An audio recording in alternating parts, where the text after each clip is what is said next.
I was 22 years old, 3 months off my training, when I decided to stop a wire transfer I had no authority to stop. And it is the best thing I have ever done, and I would do it again tomorrow without blinking. Let me back up, because you need to know the man first, or none of the rest of it will land the way it should. I work at a small bank branch in a small Indiana town, the kind of branch with 3 teller windows and a lobby that smells like carpet cleaner and free coffee, where the same 40 or 50 regulars come in every week, and you learn their names and their grandkids' names and which candy they want from the bowl, even though they're 70 years old, and pretend it's for somebody else. It is not a glamorous job. People think a bank teller just counts money. What a bank teller actually does, in a town like mine, is stand at a window and become a small fixed point in a lot of people's weeks. And after a while you realize that for some of them, the lonely ones, you might be the only person who says their name out loud that whole day. Mr. Halloran was one of those. He was 81 years old, and he had been banking at that branch since before I was born. Since before my mother was born, probably. Back when it was a different bank with a different name on the door. He came in every Friday in a pressed shirt, because he was of the generation that dresses up to handle money. And he always had a joke, usually a bad one, usually the same one, and he always took a butterscotch from the candy bowl and pretended he was taking it for his neighbor. His wife had been named Margaret, Marge, and she had passed 4 years before, and he still said her name in the present tense sometimes, and then caught himself. And every time he did it, something in my chest folded up like a paper crane. He grew tomatoes. That mattered more than I understood at the time. Every August, he'd bring in a paper grocery sack of them, warm from his garden, and set them on the counter and make all 3 of us tellers take some. And they were the best tomatoes I have ever eaten in my life. And he knew it, and it was the proudest thing about him.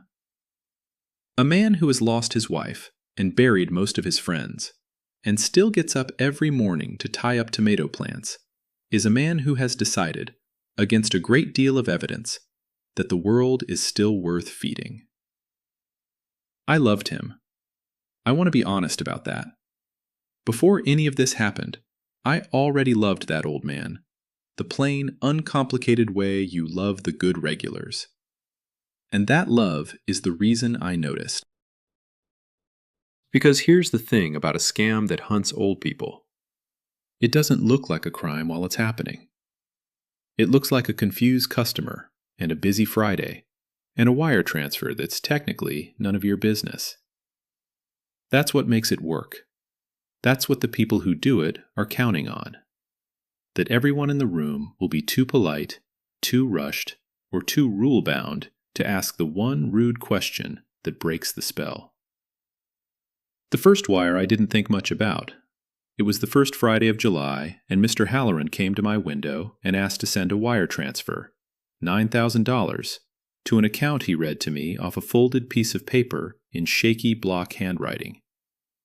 I asked, the way we're trained to, what it was for, and he said, brightly, too brightly, that it was for some computer work, some tech support, that his computer had gotten a virus, and these nice people were fixing it.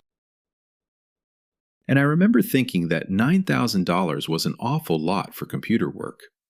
But he was cheerful and certain, and it was his money, and who was I, 22 and 3 months off training, to tell an 81-year-old man he couldn't spend his own money on his own computer? So I sent it. I have thought about that first wire more times than I can count. The second one was the very next Friday. Different account number, same story, the computer, the tech support, the nice people. This time he wasn't cheerful. This time his hand was shaking harder than usual as he slid the paper across. And he kept glancing at his phone, which was sitting face up on my counter with a call running, the timer ticking up in green, and I could hear, very faintly, a man's voice coming out of it. A fast voice, a talking the whole time voice. I asked again what it was for, and Mr. Halloran gave me the same answer. but he gave it to me like a man reciting something, like a kid who's been told what to say if the teacher asks. And the voice on the phone said something, and he flinched. I sent that one too. God help me, I sent that one too. Because I was young, and it wasn't in my training yet to understand what I was looking at. But it started to itch. Something had started to itch. The third Friday, I almost said something. He came in tired, grayer than I'd ever seen him. And the phone was face up on the counter again, with the green timer running. And when I asked him what the wire was for, he got, for the first time in all the Fridays I'd known him, short with me. He said, a little sharp, that it was his business, and he needed it done quickly. And the man's voice on the phone said something low, and Mr. Halloran's eyes went to the phone, and then back to me, apologetic and scared underneath the sharpness. It broke my heart, and I lost my nerve, and I sent it, and I hated myself in a small, quiet way for the rest of that shift. That was 3 wires now. $27,000 of an old man's life, gone out my window to strangers. And I had waved every dollar of it goodbye. The fourth one, I went and found my branch manager first. Her name was Lorraine, and she had been doing this for 30 years, and she was the person who had actually taught me, in a backroom session most people forget the second it's over, what elder financial exploitation looks like. I hadn't remembered the training. I'd remembered her.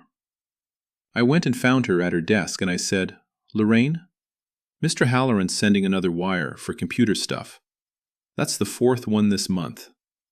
And he's got somebody on the phone talking in his ear the whole time, and I don't like it. And Lorraine's face did a thing I will never forget. It went very still and very awake at the same time. The face of a person who has seen this exact movie before and knows how it ends if nobody stops the reel. She said, How much? I said, 9,000, same as the others. She said, And there's a live call running while he's at the window? I said, Yes. And she stood up from her desk and said, very quietly, That's not computer support, honey. That's a script. Somebody is on that phone right now telling him what to say to us, and he's been coached to lie to you, not because he's a liar, but because they've frightened him into it.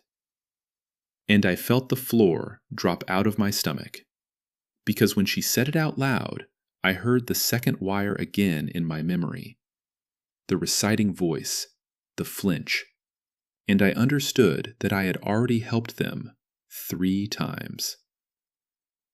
Now here is the part where I want to be fair to myself and to every teller and every family member who has ever missed this, because the shame of missing it is its own trap. You miss it because it is designed to be missed. The people who run these things are not amateurs. They are organized, they are patient, and they are very, very good at the psychology of it. They find a lonely older person, often through a pop-up on a computer or a phone call about a refund, and they get them on the line, and they stay on the line, sometimes for hours, sometimes for days across many calls. And they build a little bubble of urgency and secrecy around their victim, where the scammer is the only trustworthy voice, and everyone else, the bank, the family, the teller who loves him, becomes a threat to be managed. They tell them not to tell anyone. They tell them the bank will try to stop them because the bank doesn't understand. They turn the victim's own decency and trust into the leash. So Mr. Halloran wasn't being foolish. He was being farmed. And on that 4th Friday, standing at Lorraine's desk with my heart going like a rabbit, I made the decision that this was the last wire that was ever going to leave that branch for those people. Whatever I had to do, whatever rule I had to bend, whoever got mad at me. Lorraine taught me something in the next 10 minutes that they don't put in any training manual, which is that you cannot save a person like Mr. Halloran by embarrassing him. If we marched up and told him, loud, in the lobby, that he was being scammed and we weren't sending his money, he would have felt like a fool in front of the whole branch.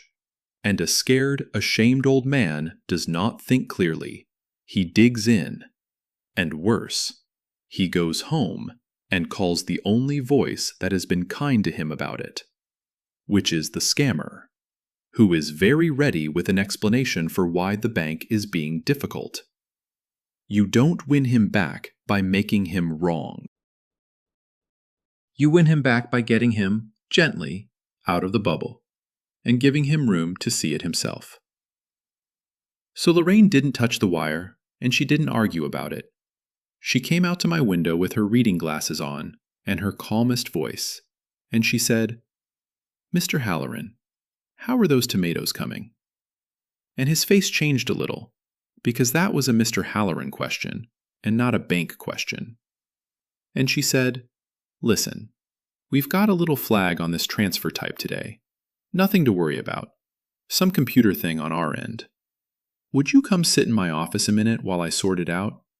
I've got the good coffee back there, not the lobby stuff." And she said, "Easy as anything. You can leave your phone here at the window. We'll only be a minute." And that was the whole trick, right there, that last sentence. Because the phone was the leash, and she was quietly cutting it. He hesitated. The voice on the phone said something, urgent now. I could hear the pitch of it change. But an 81-year-old man who has been standing at a counter for 20 minutes being talked at is tired. And the offer of a chair and good coffee from a woman who knows his tomatoes is a powerful thing. And he set the phone down on my counter, face up, the call still running, and he followed Lorraine back to her office. I have never in my life wanted to pick up a telephone and say something unkind to a stranger as badly as I wanted to in that moment, listening to that little tinny voice keep talking to an empty counter. I didn't. I just turned it face down and let it talk to the wood. What happened in Lorraine's office I mostly got secondhand, but I got it from Mr. Halloran himself later when he could talk about it. Lorraine didn't ambush him. She poured the coffee, and she asked him, plainly and kindly, to walk her through what the computer people had told him, from the beginning. And just in the telling of it out loud to a person who wasn't rushing him, some of it started to come apart in his own ears. He told her it had started with a message on his computer screen, a warning, a phone number to call because his machine was infected and his bank accounts were exposed. He'd called. A nice young man had helped him, had shown him alarming things on his own screen, and had explained that criminals were trying to drain his accounts, and that the only way to keep his life savings safe was to move it, wire by wire, into what the young man called a protected holding account, while the bank's security team, meaning them, meaning the scammers, sorted it all out. You have to understand how backwards and perfect that is. They had convinced a careful, decent man that emptying his savings to strangers was the way to protect it from strangers. They had made him afraid of exactly the wrong people. Every wire he sent to save his money was the theft itself. And he'd been so frightened of the invisible criminals the nice young man kept describing that he'd stopped being able to see the actual criminal, who was the nice young man.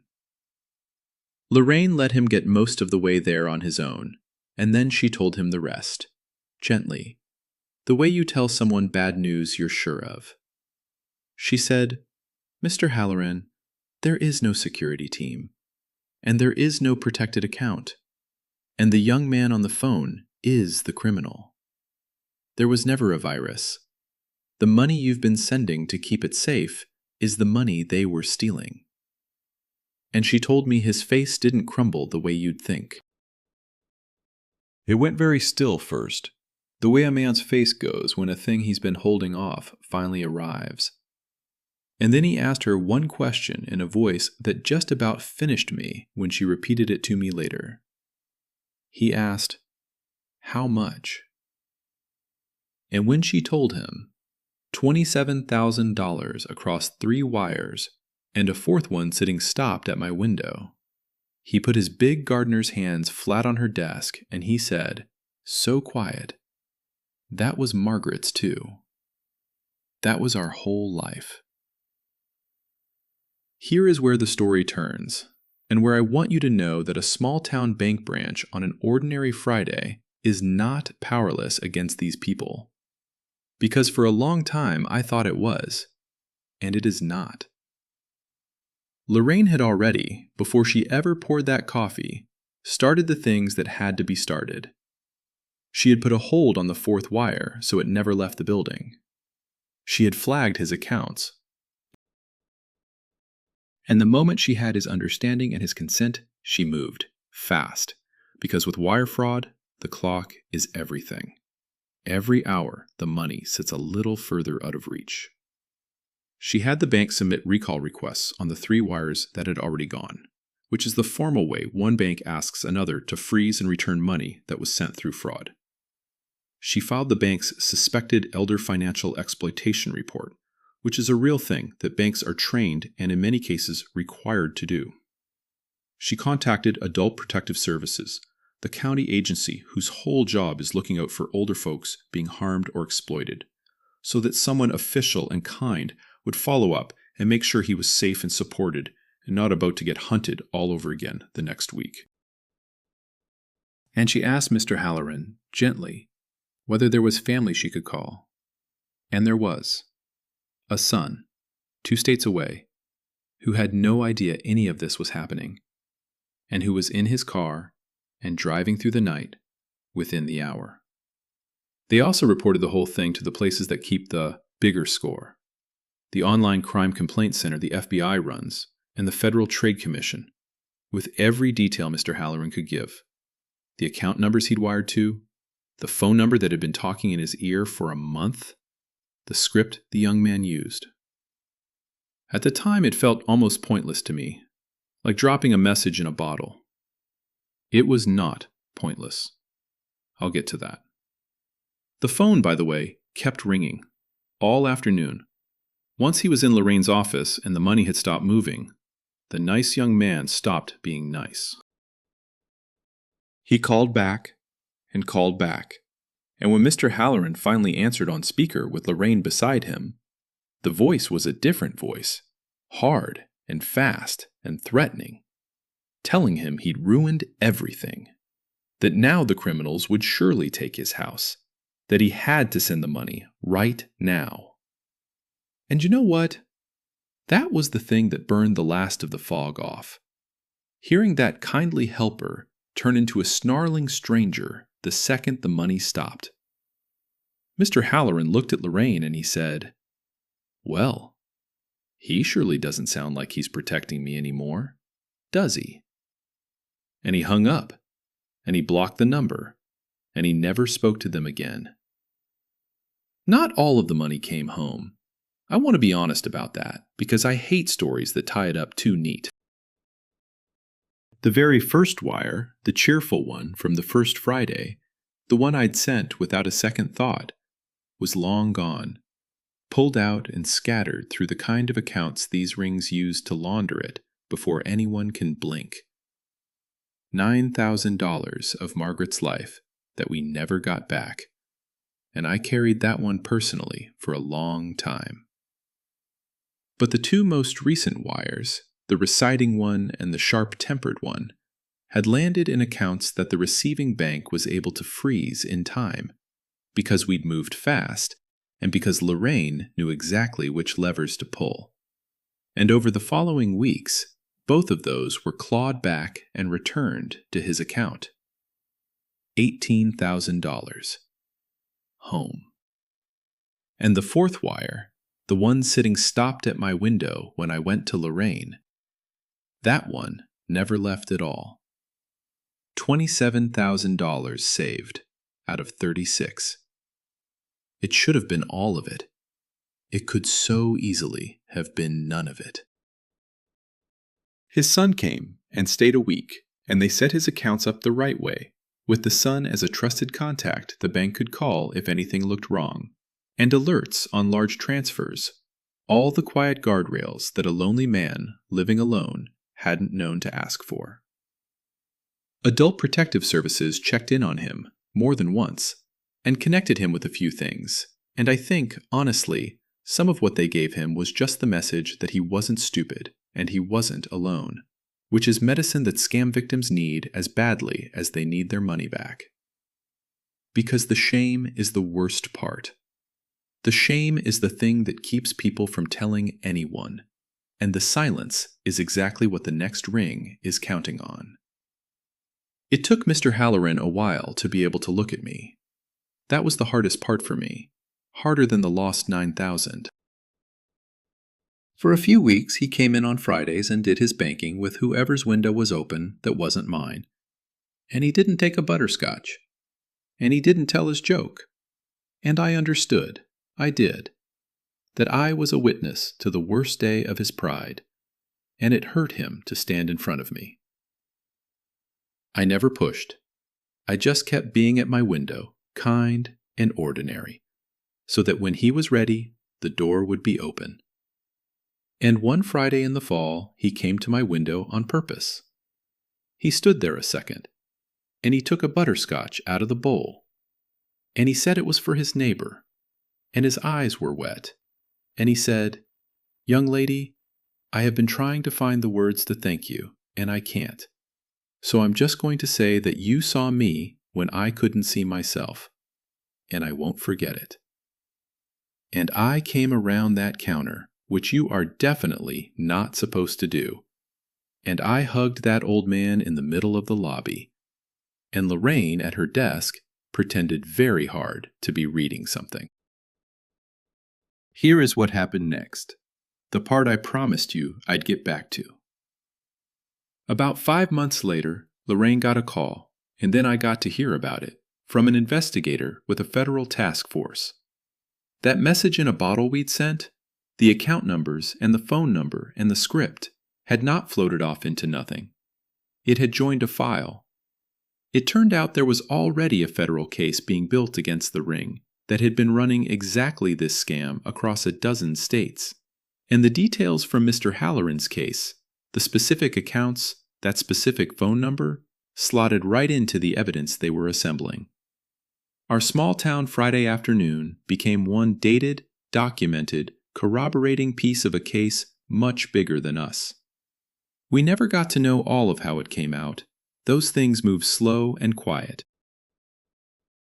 But that phone number, that had lived in an old man's ear for a month, is in a federal file now, with his name on the report as one of the people they hurt and one of the people who helped stop them. He liked that. He liked being on the right side of a file. And every August since, the tomatoes come. Bigger sacks than ever, like he's got something to prove to the soil, and he makes all the tellers take some the way he always did. But there's a second bag now, every year, set aside, with my name written on it in that shaky block handwriting I first saw on a folded scrap headed for a stranger's account. Just for me. And every year there's a tomato on top of that bag that he swears is the best one of the whole crop, the prize one. And every year I eat it, standing right there at my window, still warm from his garden and his hands. And every year it is, I promise you, the best thing I have ever tasted. I think about how close it was. I think about how easily I could have sent that fourth wire, too rushed or too polite or too worried about bending a rule, and how he'd have gone home and sent the fifth and the sixth, until there was nothing left, and lost the house, and never told a soul because of the shame. The whole thing turned on one young teller deciding that a rude question was an act of love. That's really all it was. I asked the rude question. I refused to be too polite to notice. So here's what I want to leave you with, and it's less a question than a favor. If you have an older person in your life, a parent, a grandparent, a neighbor who dresses up to go to the bank, call them this week. And don't just ask how they are. Ask them if anybody's called them lately about their computer, or a refund, or a problem with their account. Ask the rude question. Ask it kindly. Ask it like Lorraine asked about the tomatoes. But ask it. Because the people who do this are betting their whole business on the idea that nobody in that old person's life will care enough to ask. Prove them wrong. And I'd love to hear from you in the comments, honestly. Have you seen this one up close, in your own family, at your own job? Did you catch it in time? Or did it get somebody you love before anyone knew to look? Tell me about it, because the more of us say it out loud, the less power the silence has. And tell me where you're listening from and how old you are, because I picture all of you out there, and I hope some of you are picturing an old man with a garden full of tomatoes, still here, still planting, because somebody asked the rude question in time. If this one meant something to you, give it a like so it finds the person who needs to hear it, and subscribe if you'd like to sit with me for another. Go call your people. I mean it.